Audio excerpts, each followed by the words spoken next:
Olson here with River Valley Marine, and being a tournament angler, I get a pretty good idea on what makes or doesn't make a good fishing boat.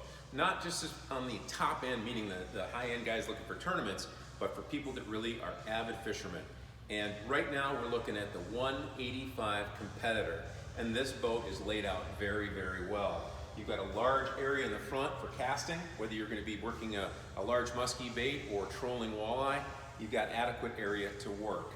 Incorporated into the bow, which is kind of nice, we've got a built-in live well in the front for those crappie, sunfish, and walleye, or bait if you want to put bait up front. You've got additional storage on both sides and a large center rod storage area, which is awesome. Any boat that I look at that's going to be a fishing boat, center rod storage is fantastic. So that's a big bonus. As we move to the back of the boat, full windshield. Nice for those inclement days. It doesn't really get in the way depending on their type of fishing, but it is definitely a nice feature if you're out really hardcore and you want to stay a little bit warm in those longer runs during the day. Moving to the back of the boat, you'll see that you have an extensive amount of room in the back of this particular boat. In this particular case, we have 2 seats. A lot of guys will run 2 seats, but you have room for 4 and still a ton of room to fish around. So speaking of fishing around, that's one of the other advantages in the Competitor model. We've got a significant amount of deck space. So when you're casting or trolling or whatever, you can work a fish around the boat.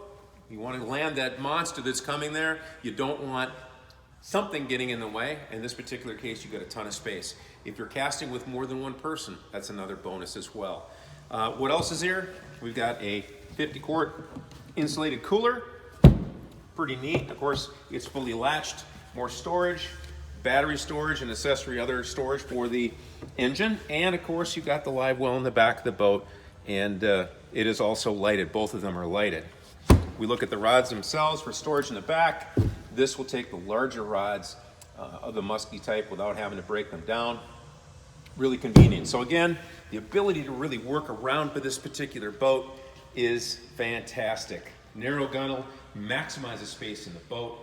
Speaking of maximizing space, let's look at the cockpit and the passenger area. We've got 2 storage boxes underneath. They're on slide tracks and boxes that slide out, which again are going to put in the 3,700 tackle storage systems in. So you've got the ability to have all your tackle in the boat and not have to worry about where did it go. You've got a dedicated place for it.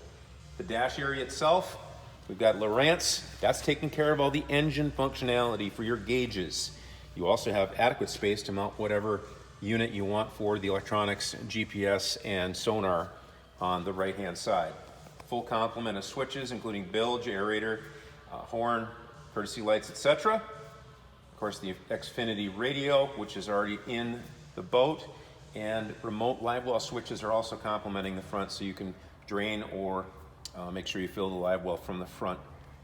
All in all, the Competitor inside the boat is a pretty cool little boat, and if you're looking at fishing, this is definitely one of them. But what's more important now, let's take a look on the outside, because that's a big part of what makes Alumacraft a little bit different than everyone else. We're in the meat and potatoes of really a boat in general.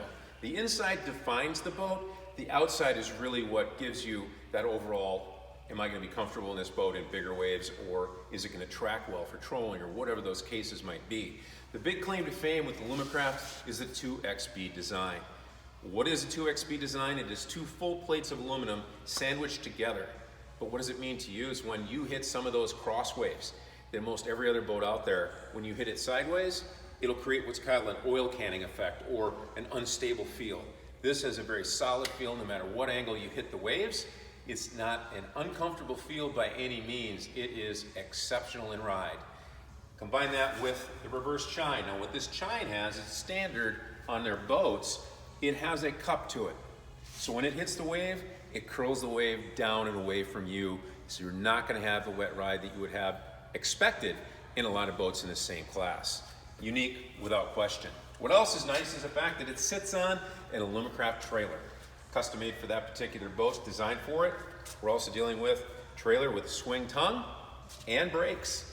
It's going to get you into the garage with adequate room to walk around it. Pretty simple across the board, but again, customized rims, guide-ons, ratchet straps to hold the boat down so you don't have to try to attach them later, and it's simply ratchet connection. When we're looking at the Alumacraft, in this case, Competitor 185, it is a fishing machine. It's able to handle anything you want to throw at it, whether you're up on Mille Lacs, or you're on the river, or you're going to go out west. All in all, this boat will do the job. Check it out at River Valley Marine.